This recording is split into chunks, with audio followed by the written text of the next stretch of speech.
Make America great again! Make America great again! Make America great again! Make America great again!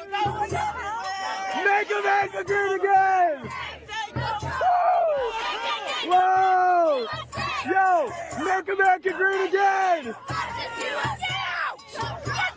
Get out! Say! Whoa! Whoa! Whoa! Whoa! Make America great again! Yes, sir!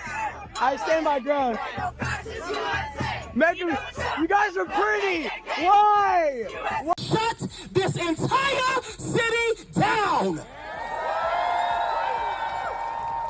Not on our watch. Because what they will try to do, they will try to separate us. They will kick the trans people off the bus. They're kicking the indigenous people off the bus. They're kicking our intersex community off the bus. Our two-sphere plus family, they're kicking them off the bus. They just want a membership LGBT bus. Well, guess what, babe? That LGBT bus, it's not gonna have any gas. It won't have any tires. Y'all not going any far. Because we are a community that is made and has been woven with the fire and the spirit of revolution, revolution, revolution. With what little power we have left, it is time. It's time to organize. It's time to get serious. Because before we know it, the opportunity is going to slip from us and we're no longer going to have any margin of wiggle room. Because fire is catching. And if we burn, we need to make them burn with us. And it is our duty and responsibility not to just our country, to ourselves, to our friends, to our futures, to our families. We can no longer care enough to be scared. Don't care anymore. If we're this angry, don't care if you get arrested. Don't care if the Proud Boys show up at whatever fucking protest you decide to go be a part of. Don't care if it gets violent. Stay and fight before the fight is just chosen for us. And we're no longer able to make any kind of organized group at all. Like, that is what we're facing. Stop posting about it. Do something. Everyone says, why would you let politics get in the way of a relationship? But honestly, I had to cut off a relationship with my father. Because all of the power that he has as a white man, he put into hurting me, and it's a detriment to my future.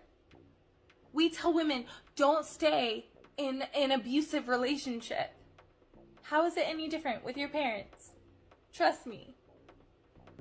I am heartbroken. I don't think anyone who cuts off their parents isn't heartbroken about it, but would I give the same excuse to a Nazi? Never in my life will I ever be a Democrat again. And I can't say about the rest of politics, but I'm going to say this. Just because I'm saying I'm on one side doesn't mean I'm another side. You don't know much about me, and you don't know much about politics. I'm going to say this. I will never, ever support the Democratic Party again after seeing all this misappropriation of funds. But all Democrats care about are like pushing their heads up with like DEI and they're racist. But y'all misappropriating funds. At the end of the day, no matter if you're white, black, yellow, red, black, green, blue, orange, whatever the colors you are, the rainbow. I don't care. We all pay taxes. And the fact is that you were misappropriating funds and mishandling our tax money. I care more about that than I ever care about my race, DEI, or anything like that. Y'all can call me the C word that rhymes with moon. I don't give a fuck. That is more important. My bag is more important to me, and where that shit is going is more important to me than my race. Don't give a damn. Releases DEI and releases Yahtzees and all this stuff. I don't give a fuck. Y'all taking our money and using it for craziness and balloon popping and all this stuff and bubble wraps and $600 million on sushi and $50 million on condoms in Gaza and misappropriating funds. I am not with it. U.S. aid, all this stuff. Y'all were paying celebrities to represent Ukraine. Like, I can't ever be a Democrat ever in my life. We have to stop engaging with MAGA.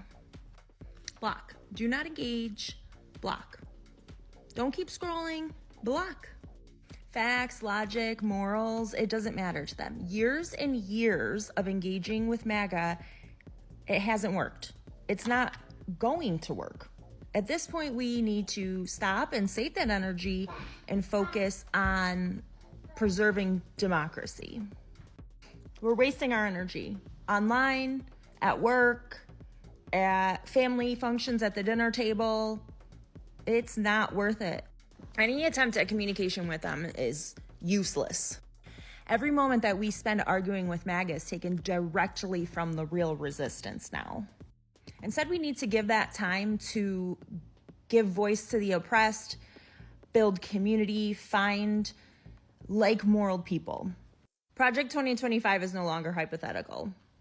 It's time to direct our privilege and our voices to strengthening support systems, self-sustainability, all as a form of resistance. Do not engage. Don't entertain them. They want conflict.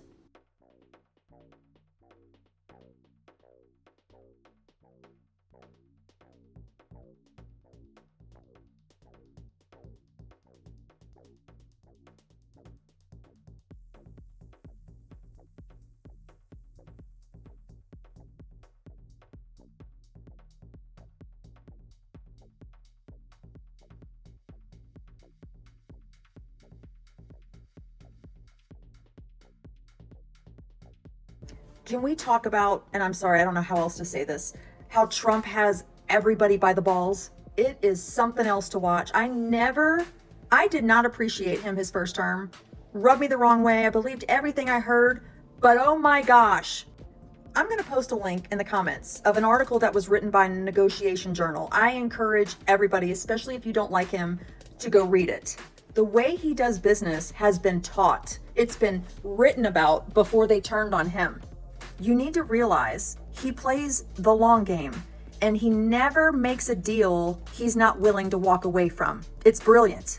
If people would calm down for 5 seconds and not believe the news because they are lying to you, all you have to wait is 5 minutes after they say something untrue to find out it was a lie.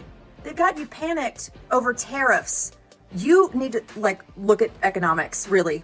Honestly, you've got to look at economics. You need to look at the way the country was before the income tax was implemented. You don't believe it? Read some of Thomas Sowell's stuff. He is a top economic specialist. He even talks about it. He's using it again as leverage. He says, and if you read this article, I was shocked by the tactics he used his first term that we never heard about. We heard about, oh, he's this person's puppet and that person's puppet, not realizing a tactic is to read people, to find out what makes them tick, to listen. What do they really want? What can we do together to give us both what we want without compromising the safety and the security and the prosperity of the country I have been elected to run? If you read this thing that he did with North Korea, I was like, brilliant. I mean, it was brilliant. So you're hearing things like, did you hear how Colombia doesn't like him? They won't even work with him. Oh, he's putting tariffs on them? What about our coffee? Yeah, people really said that. 7 seconds later, the Colombian president calls Trump and says, basically, Mr. President Trump, I'm going to actually, I don't want those tariffs you were talking about. I'm going to go ahead and bring my plane to you. I will pick up my people. He called him daddy. Then it's all, God, can you believe he's putting tariffs on Mexico? What about our corona? Yeah, Chuck Schumer talked about that. In Canada. I said to my husband, by tomorrow, they're going to be begging. Why? Because their currency value dropped. All he was asking was, here's the deal. This is good for you. This is good for us. If you don't do this, we're going to do that. It is an either or. Close your border. help us stop the flow of fentanyl that is coming through the north and the south border. Rather than doing anything about it, they wanted to play chicken with the wrong guy. What do you know? Mexico all of a sudden is like, hey, let's not worry about the tariffs. I'm going to give you soldiers to work our side of the border. Don't you worry about it. Oh, and Canada did the same thing. Had a great conversation with President Trump today. We've decided to pause the tariffs for 30 days. And I'm actually going to assign a fentanyl czar to help with it and manpower. Panama? How could he threaten to take Panama? Even though China's going to control it if we don't stop, and then it's going to totally mess with our trade. Oh, and also, we spent so much money building that canal and lost many lives. What is he thinking? He never wanted it. What he wanted was for them to drop the relationship and the contract they had with them. That's what he wanted. And then also, so Panama throws in, oh, don't worry about it. Your ships can pass through. We're not even going to charge you. This is how it works. I'm so unladylike with this, but we have been bent over and screwed 9 ways to Sunday for years. No more. You just got to calm down. Stop reading the news. Stop. Read the article.